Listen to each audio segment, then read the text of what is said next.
नमस्कार साथियों, आप सभी का स्वागत है आपके अपने चैनल क्विक नॉलेज में। आज का यह वीडियो में हम लोग डिस्कस करेंगे झारखंड करंट अफेयर की, यानी कि पिछले एक वर्ष के सभी महत्वपूर्ण करंट अफेयर को हम लोग देखेंगे, जो कि जनवरी 2021 से लेकर फरवरी 2022 तक के सभी महत्वपूर्ण करंट अफेयर को हमने इसमें सम्मिलित किया है। तो यह वीडियो आपके झारखंड के सभी प्रतियोगिता परीक्षा के लिए उपयोगी होगा। खास करके ये JSSC CGL के लिए बहुत ही इम्पोर्टेंट वीडियो साबित होगा। तो चलिए वीडियो को शुरू करते हैं पहले प्रश्न के साथ। तो पहला प्रश्न आप देख सकते हैं, हाल ही में राज्य सरकार ने पंचायत चुनाव में मुखिया प्रत्याशी हेतु खर्च की सीमा कितनी तय की है, यानी कि मुखिया प्रत्याशी हेतु खर्च की सीमा कितनी तय कर दी गई है। तो इसका राइट आंसर होगा डी, 85,000। तो चलिए डिटेल देख लेते हैं इस प्रश्न का। तो आप देख सकते हैं, राज्य निर्वाचन आयोग द्वारा 12 जनवरी 2022 को अधिसूचना जारी कर पंचायत चुनाव के विभिन्न प्रत्याशियों के चुनाव खर्च की नई सीमा निर्धारित की गई है, यानी कि पंचायत चुनाव के विभिन्न प्रत्याशियों की चुनाव खर्च की नई सीमा जारी कर दी गई है, जिसमें पंचायत समिति सदस्य हेतु 71,000 तथा जिला परिषद सदस्य हेतु 2,14,000 और जबकि मुखिया हेतु 85,000 रुपये की सीमा तय कर दी गई। जो नई सीमा तय कर दी गई है आप देख सकते हैं, पंचायत समिति के लिए 71,000, जिला परिषद के लिए 2,14,000 और जबकि मुखिया हेतु 85,000 की नई सीमा तय कर दी गई है राज्य निर्वाचन आयोग द्वारा। तो अगले प्रश्न की ओर बढ़ते हैं।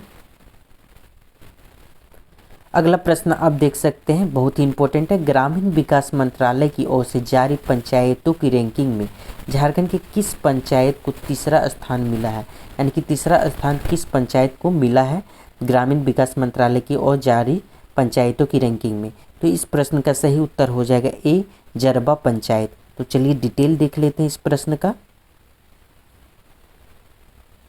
तो आप देख सकते हैं डिटेल आपके सामने आ गया है। ग्रामीण विकास मंत्रालय की ओर से जारी 235 पंचायतों की रैंकिंग में हजारीबाग के चुरुचू प्रखंड के जरबा पंचायत को देश भर में तीसरा स्थान मिला है।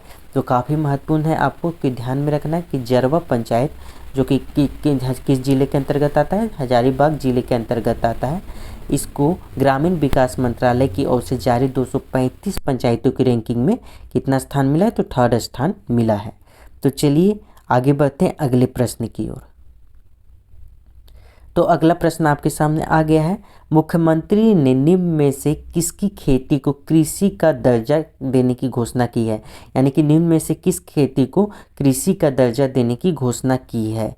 तो आपके सामने चार ऑप्शन है, बांस, गोंद, लाह या उपरोक्त सभी। तो इस प्रश्न का सही उत्तर हो जाएगा सी, लाह। लाह की खेती को कृषि का दर्जा देने की घोषणा की गई है। तो चलिए डिटेल देख लेते हैं इस प्रश्न का। मुख्यमंत्री द्वारा लाह की खेती को कृषि का दर्जा देने तथा इसका न्यूनतम समर्थन मूल्य तय करने की घोषणा की गई है, यानी कि कृषि का दर्जा देने के साथ साथ न्यूनतम समर्थन मूल्य देने की न्यूनतम समर्थन मूल्य तय करने की भी घोषणा की गई है। भारतीय प्राकृतिक राल एवं गोंद संस्थान नामकुम में स्थित है। तो ये आपसे पूछा जा सकता है, झारखंड जीके का प्रश्न होगा कि भारतीय प्राकृतिक राल एवं गोंद संस्थान कहाँ पे है, तो नामकुम में है। ठीक है। हाल ही में 2 दिवसीय किसान मेला सह कृषि प्रौद्योगिकी प्रदर्शन का आयोजन नामकुम रांची में की गई थी। वर्तमान में झारखंड के कृषि पशुपालन एवं सहकारिता मंत्री श्री बादल पत्रलेख है। तो ये आपको ध्यान में रखना है कि मुख्यमंत्री द्वारा लाह की खेती को कृषि का दर्जा दिया गया है, जो कि इससे पूछा जा सकता है। तो अगले प्रश्न की ओर हम लोग बढ़ रहे हैं और अगला प्रश्न है, Jharkhand industrial investment and promotion policy 2021 कब लागू की गई, यानी कि Jharkhand industrial investment and promotion policy 2021 कब लागू की गई। काफ़ी महत्वपूर्ण प्रश्न है। तो इसका सही उत्तर हो जाएगा सी, 1 अप्रैल 2021 को। 1 अप्रैल 2021 को लागू की गई। तो चलिए डिटेल देख लेते हैं आप। झारखंड उद्योग नीति 2016 जो झारखंड उद्योग नीति 2016 था वो 31 मार्च 2021 को समाप्त हो गई। तत्पश्चात Jharkhand industrial investment and promotion policy 2021 लागू की गई, यानी कि जो 31 मार्च से समाप्त हो गई तो 1 अप्रैल से 2021 की पॉलिसी लागू हो गई। झारखंड राज्य बनने के बाद अब तक 3 औद्योगिक नीति लाई गई है, जिसमें से 2001 की औद्योगिक नीति, 2012 की औद्योगिक नीति और 2016 की औद्योगिक नीति है। तो अगले प्रश्न की ओर बढ़ते हैं। झारखंड सरकार ने निम्न में से किस घटना को आपदा घोषित किया है, यानी कि झारखंड सरकार द्वारा जो निम्न में घटना है इनमें से किसको आपदा घोषित किया गया है। तो आपको बता दें कि इसका राइट आंसर हो जाएगा ए, सड़क दुर्घटना को झारखंड सरकार द्वारा आपदा में सम्मिलित किया गया है। तो ये ध्यान में रखिएगा, सड़क दुर्घटना को झारखंड सरकार द्वारा आपदा में सम्मिलित किया गया है। तो चलिए डिटेल देख लेते हैं इसको। तो सड़क दुर्घटना को आपदा घोषित करने के साथ ही दुर्घटना में मृत व्यक्ति के आश्रितों एवं हकदारों को 1 लाख रुपये दिए जाएंगे। तो 1 लाख रुपये देने की भी घोषणा की गई, साथ ही सड़क दुर्घटना को आपदा में सम्मिलित किया गया है। तो अगले प्रश्न की ओर बढ़ते हैं। अगला प्रश्न है, कर्ज में डूबी सार्वजनिक क्षेत्र के विमानन कंपनी एयर इंडिया का स्वामित्व 27 जनवरी 2022 को किस कंपनी ने हासिल किया, यानी कि एयर इंडिया का स्वामित्व किस कंपनी ने हासिल किया, यह आपसे प्रश्न पूछा जा रहा है। तो आपको बता दें, काफ़ी ये चर्चा में रहा कि एयर इंडिया का स्वामित्व किसके हाथों में चला गया, किसने हासिल किया, तो टाटा समूह ने हासिल किया है। तो टाटा समूह इसका राइट आंसर हो जाएगा। तो चलिए डिटेल देख लेते हैं। टाटा समूह की holding company Telles private limited ने 8 अक्टूबर 2021 को कर्ज में डूबी एयर इंडिया के अधिग्रहण की बोली 18,000 करोड़ रुपयों में जीत ली थी तथा 27 जनवरी 2022 को इसका स्वामित्व हासिल कर लिया है। तो एयर इंडिया का स्वामित्व किसने हासिल किया है, तो टाटा समूह ने हासिल किया है।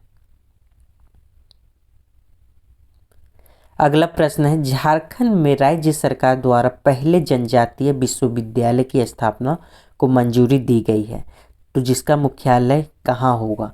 तो जहाँ ये काफ़ी महत्वपूर्ण प्रश्न हो जाता है आपके लिए कि झारखंड राज्य सरकार द्वारा पहले जनजातीय विश्वविद्यालय की स्थापना की मंजूरी दी गई, तो उसका मुख्यालय कहाँ होगा। तो इस प्रश्न का सही उत्तर होगा बी, जमशेदपुर। उसका मुख्यालय कहाँ होगा, तो जमशेदपुर होगा। तो देखिए इस प्रश्न को डिटेल देख लेते हैं। तो झारखंड की जनजातीय आबादी के लिए उच्च शिक्षा तथा अनुसंधान की सुविधा हेतु पंडित रघुनाथ मुर्मू जनजातीय विश्वविद्यालय पूर्वी भारत का पहला तथा देश का दूसरा जनजातीय विश्वविद्यालय होगा, जिसका मुख्यालय जमशेदपुर होगा। ठीक है, तो जो दूसरा मतलब जो जनजातीय विश्वविद्यालय झारखंड में बनाया जाएगा वह भारत का दूसरा जनजातीय विश्वविद्यालय होगा और इसका मुख्यालय कहाँ पे होगा, तो जमशेदपुर होगा। और इस जनजातीय विश्वविद्यालय का नाम क्या होगा, पंडित रघुनाथ मुर्मू जनजातीय विश्वविद्यालय। तो ये भी ध्यान में रखिएगा कि पंडित रघुनाथ मुर्मू जनजातीय विश्वविद्यालय इसका नाम होगा। तो अगले प्रश्न की ओर बढ़ते हैं।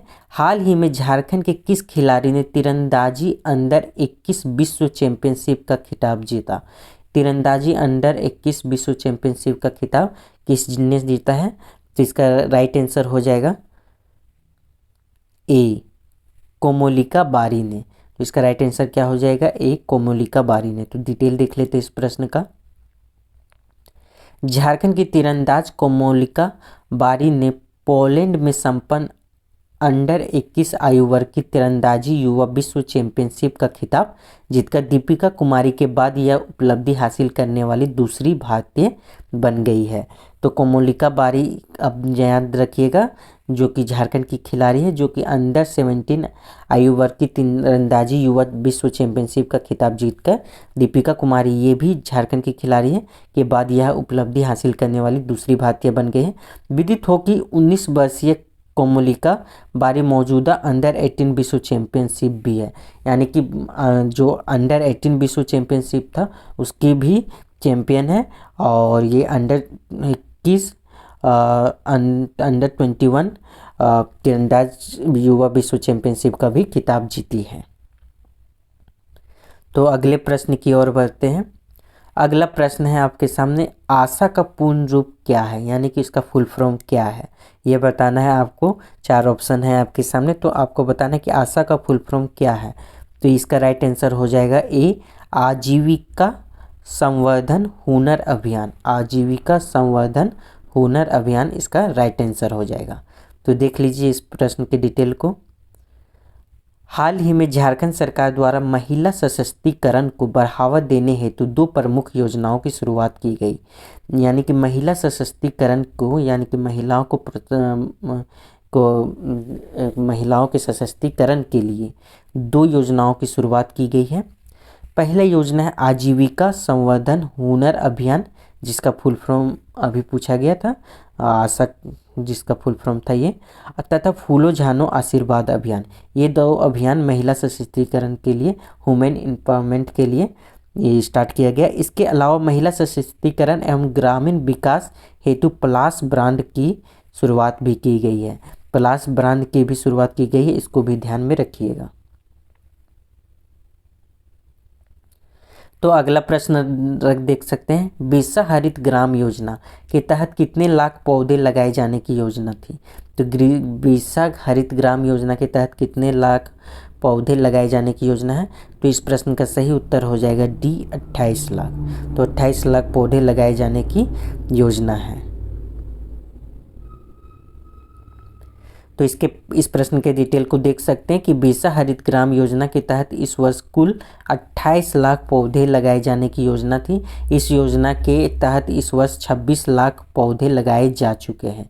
तो 26 लाख पौधे लगाए जा चुके हैं, 28 लाख पौधे लगाए जाने की योजना है।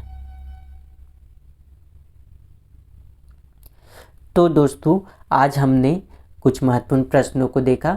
इसके अगले वीडियो में हम लोग इसके आगे के महत्वपूर्ण प्रश्नों को देखेंगे, यानी कि हर एक वीडियो में हम लोग कुछ प्रश्नों को देखेंगे ताकि आप आराम से उस वीडियो को अच्छे से देख सकें और रिवाइज कर सकें। धीरे धीरे करके हम लोग पूरे 1 वर्ष के सभी महत्वपूर्ण प्रश्नों को देखेंगे।